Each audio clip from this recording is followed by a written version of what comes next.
there, I'm Chrissy. You found my YouTube channel, Chrissy Love, where I talk about fragrance. Today is a really fun video. I am doing a huge declutter. I posted a video series like back-to-back every day of head-to-head competition between a bunch of perfumes in my collection to help me declutter. And the idea was that they were similar in nature to each other. I didn't really need to have both.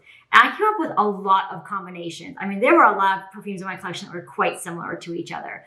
And in the head-to-head, I was able to declutter a bunch of them. Sometimes both of them lost, to be honest. And that got me going. And so I started to look at my collection more closely and actually decluttered others outside of the head-to-head competition. So today I'm talking about 20 perfumes that have already left my collection. They're already been on Mercari. They're either sold or about to be sold. So I won't link to them or anything because I think they're going to be gone by the time this video drops.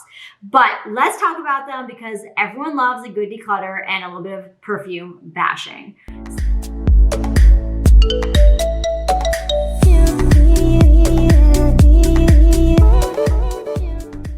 So I'll start with one that I got as a gift, and it was Dolce & Gabbana Rose the One. Pretty beat up bottle. It's actually a discontinued scent, so I thought, oh, this would be exciting to own it. But really, it's a lipstick rose scent, in my opinion. It's bright and ladylike. It has this lychee, grapefruit, vanilla combo, and a slight waxiness to it that reminds me of makeup, hence the lipstick rose idea. It really does dry down, though, to a typical rose scent, and I'm not a huge rose lover. I need something kind of special in my rose scents. So it's fresh and lovely and actually kind of clean in the dry down, but it does not do it for me whatsoever. So that one had to go. I also got rid of my Bulgari Omnia Paraba, which it smells good, but it's kind of like a watery tropical cocktail, and it comes in a really small bottle. I don't know if you even can get it in a bigger bottle, but it was kind of just weighing on me. This bottle was just sitting there and I wasn't using it, even though I could have just used it for 2 days and gotten done with it. I just never felt like wearing it. I'm not huge on the tropical scent, so this one smells decent. There's nothing wrong with it, certainly, but the performance is so poor also. So I just didn't really ever bother with it. So I let that one go. I also got rid of a Le Monde Gourmand Creme Brulee. And I usually like the Le Monde Gourmand scents, even if they are horrible for lasting. But the Creme Brulee scent was truly obnoxious. It was this charred rubber with some sweetness underneath. And when it dried down, it was more like a creamy vanilla with this synthetic plasticky note. It was just awful. Creme Brulee was awful and definitely had to go. Then I got rid of Dolce & Gabbana Lily. So that was a 2022 release I did a flash review on. So I'll link that down below if you want to see that. It's actually a decent perfume, but it's basically like zesty lemon and passion fruit over this floral base. And it's a really good blend of sweet and fresh. And it reminds me a little bit of Sweet Tarts, actually. But at the end of the day, I really did try to wear it and really get into it, but it was just still too floral for me. I just couldn't hang with it. So yeah, that had to go. But the performance is excellent, and it actually is a really lovely perfume. Then I got rid of my Dossier Oriental Oak Moss, which is a dupe for Coco Mademoiselle, because I'm just really not into Coco Mademoiselle. Right now, all I have off my collection is the EDP. I had Intense and I had this. And, it's one of those scents where it's so distinct. I can smell it a mile away on somebody else. And I think it's a very nice scent. But it being so typical holds a little bit less value for me. And also there's just something in it. It just rubs me the wrong way. It's just not my scent. Honestly, I haven't found a Chanel that really works for me at this point. Yeah, so that had to go. And obviously my Coco Mademoiselle Intense had to go. So this I actually did in the head-to-head matchup with the EDP. And I decided the Intense has a little bit of like a chalkiness to it that I didn't like, kind of a Pez candy, a nose tickling kind of feeling to it. I just one on one wrist, one on the other. It was just very clear the EDP was still winning out despite not even loving either that much. So I do like how it smells on other people, but yeah, that one had to go.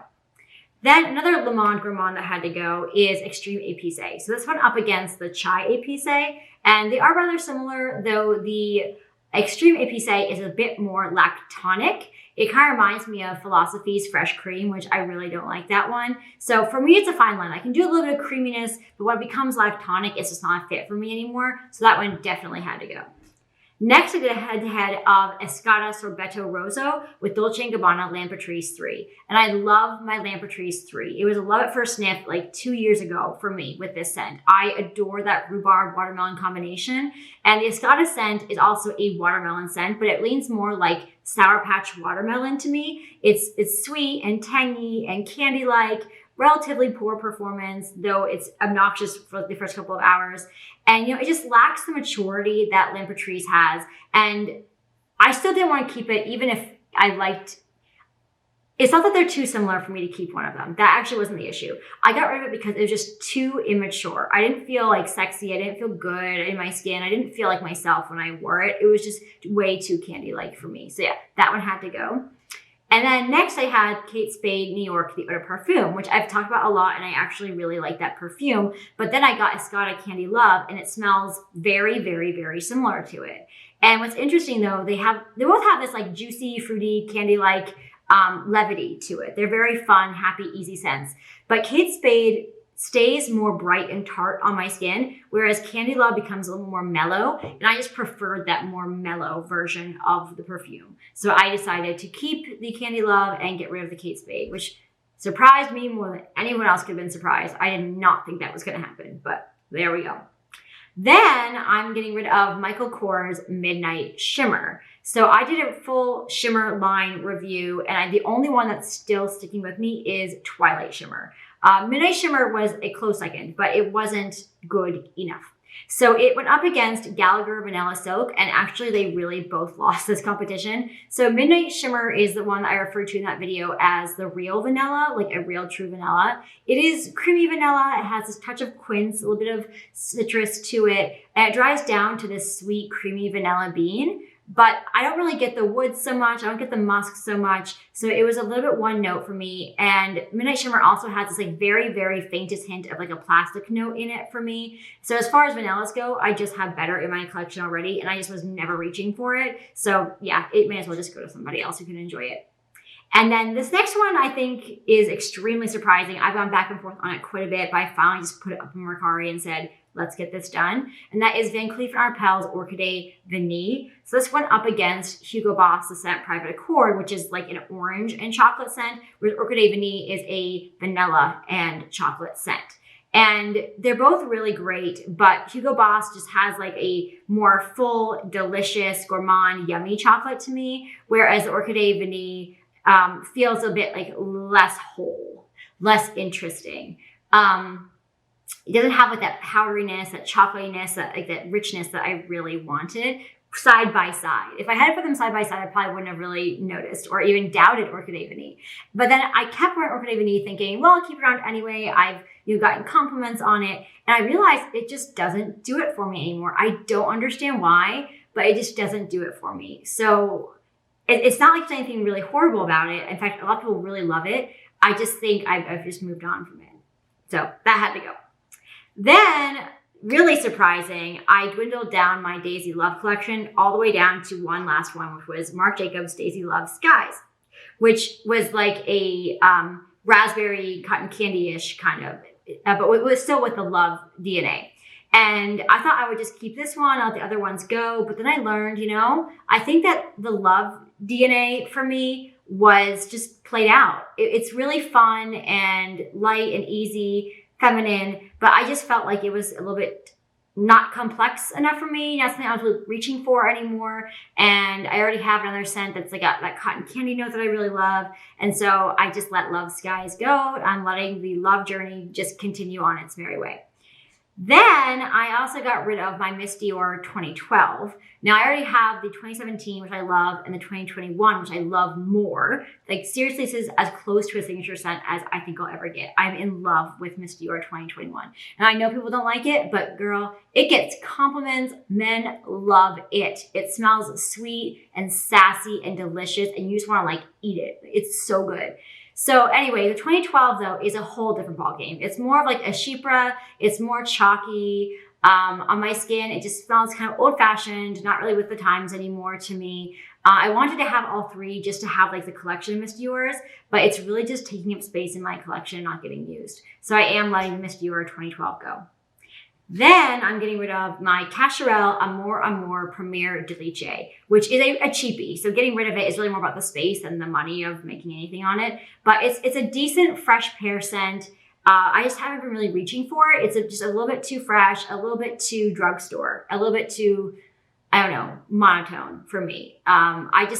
When do I ever wake up and say, I want to smell basic. I want to smell boring. I want to smell like no one's even going to notice me in the room. Like, I never wake up with that feeling.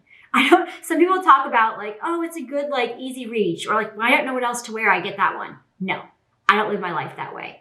I wake up and I want to smell banging every day. So yeah, that one had to go. Then I was kind of excited about this one before, but I did get rid of it in the end. It is Avon True Gent, another cheapie really. I bought this one because I had Rich Warm Addictive by Zara and liked it, but it wasn't really performing. So I gave it to a friend and I was like, oh, do I regret giving that away? I actually kind of liked having a unisex perfume in my collection. And then I got True Gent thinking that it would kind of fill that hole. And True Gent, for the most part, does. It definitely is very unisex. It does smell really good. But the spice in it just leans a bit too masculine. And I thought I'd be fine with it. But at the end of the day, I wasn't. So I'm just going to get rid of that one. And then I'm also getting rid of 2 more of my Le Monde Gourmands. That is Sherry Cerise and Le Bubble Pop, which are from that romance collection that came out around Valentine's Day. And so these it's totally based on performance. The scents are great. Like, Bubble Pop smells like bubble gum. Sherry Cerise smells like fruit punch. They are really fun scents, but they just don't last for even like 30 seconds on me. So there's just no point in having them around. And similarly, I got a Victoria's Secret Coconut Passion, thinking it'd be like, oh, back to my heydays of Victoria's Secret. And it's a nice coconut, but it's just too watery and too low performance. And I should just learn my lesson on this stuff. Like, if it doesn't perform, I'm eventually gonna get sick of it. I just need to learn my lesson. Also, for being too fresh, I got rid of Al Rehab Green Tea, which I hauled in a recent Al Rehab haul. And I did say in that video, I'm probably not gonna keep it because the green tea is very good. It is just like green tea. It's very fresh, but it's too fresh for me. I'm just not reaching for it. So that one had to go too.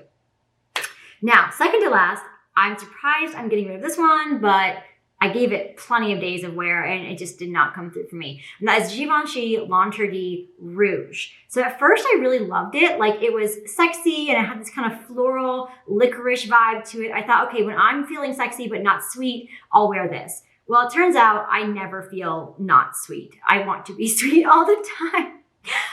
So I just found myself getting sick of it. The florals just kind of wore on me. It had like, you know, that like chalky licorice, like something going on there. That just didn't work for me at all. So I am letting it go because I just can't walk around smelling obnoxious to myself.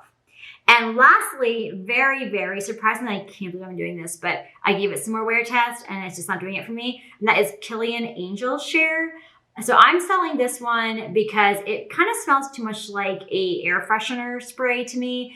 It does have like the cinnamon and kind of like appley vibe, though it's not actually apple. But it has like a baked good kind of vibe to it. And I love Gourmand, so I thought I would love that.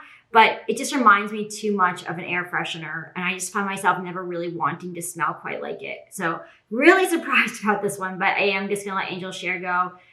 It's a beautiful bottle. It's a decent scent. People really seem to like it. But people seem to say that they get more of an oriental pull from it. I never got that. If I had gotten more depth and complexity, maybe that'd be something. But for such an expensive perfume, I'm really surprised that it's kind of more superficial on my skin anyway, as a scent. So yeah, that is my letting go, my 20 scents that I am going to be, or already have decluttered from my collection. You have to be asking, how many scents do you have that 20 is not draining your full collection? It is not. I most recently have owned more than 50 perfumes, and to get under 30 would actually be really, really nice. And I'm always like buying a bunch and then decluttering a bunch. And I think you know what I mean. We all do it. We've all been there. We get excited and we're like, more, I want more. And then you realize you're just not wearing them and you let them go. So that's where I'm at. That's my amazing, exciting declutter. I'm so glad I've done it. It feels so good. Let me know what you thought about this video. And if you have done any declutters recently, how did that feel? And I hope you have a very beautiful day.